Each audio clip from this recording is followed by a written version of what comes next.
This is Jonathan Aguilar here for Pro Boxing Fans, joined by former two-weight world champion and Highbet brand ambassador himself, David Haye. David, how's life? Life's good. Yeah, busy. Lots going on, but yeah, excited.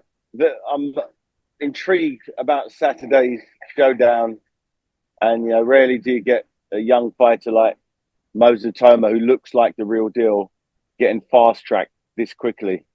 In a real fight where you can't. You get these situations where you get older fighters sort of coming in, with a bit of a brand name, just to raise the stock of the young fighter. Dillian ain't that type of guy. He's not coming in for anything other than a victorious knockout victory. He really listen to a few of his interviews. I was like, yeah, Moses would not have dealt with anybody who has Dylan's confidence, experience, and just know-how in the heat of battle. And Moses is going to be in a very new environment, whereas Dillian has done this bloody. Not only has he done this in boxing, he's done this in kickboxing as well. So he's a seasoned combat specialist, and as a big step up first test for a young fighter, it really shows Frank Warren's belief and Francis Warren's belief in their man. So, if Dillian did knock out Moses on Saturday night, and I believe he's at least 5-6 to 1 underdog to do that, would that at all surprise you? No, it wouldn't surprise me because I've been in exactly the same position. I've been the Moses Itauma when I fought Carl Thompson, when I was 24, 2 years in the game. I was fresh, similar to him. And that first big step up against someone I should have on paper beat. I was a big favourite, just like Moses is a big favourite. But I was a favourite on hype, on potential. It wasn't on who I'd actually beaten. So there's the unknown for Moses, very much an unknown quantity. But everything that he's shown so far has been the goods. There has been one element or angle of his game where you'd go, he's not going to quite make it because his chinny has been decked a few times, or he seems to run out of steam, or he hasn't got much punch power. Because as the fights have gone on, he's got better and better every time, and he seems to raise his game with the level of his opposition. And I think that's what you want to see in a young fighter, but he's going to have to deal with that, and he's never dealt with before. Should Itauma win the fight, he's the number one contender with the WBO. Is he ready for Oleksandr Usyk?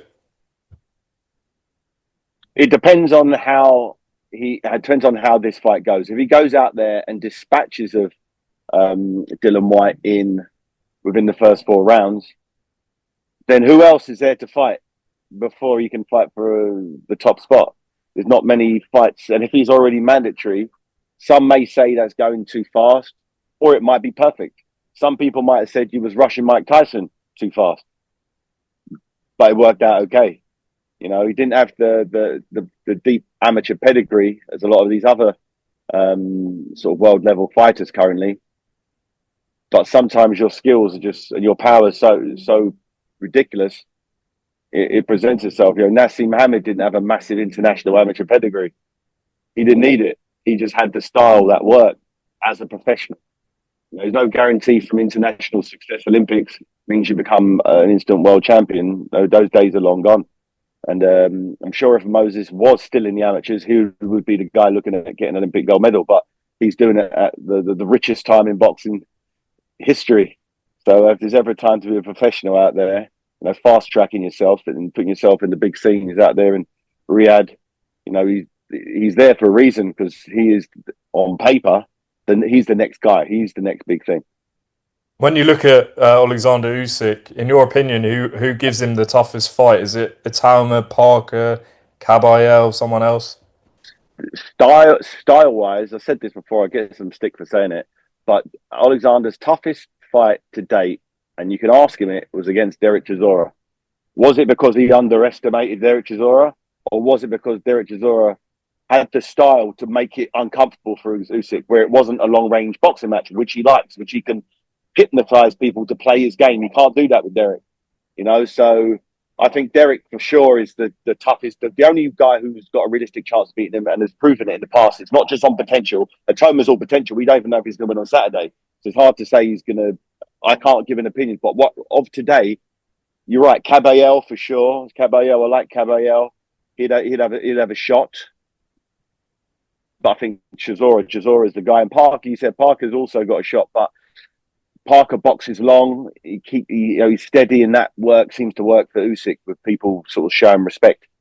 Parker sort of picks his shots, and he Parker fights best when someone's kind of coming at him, where Usyk won't. Usyk's going to turn into a boxing match.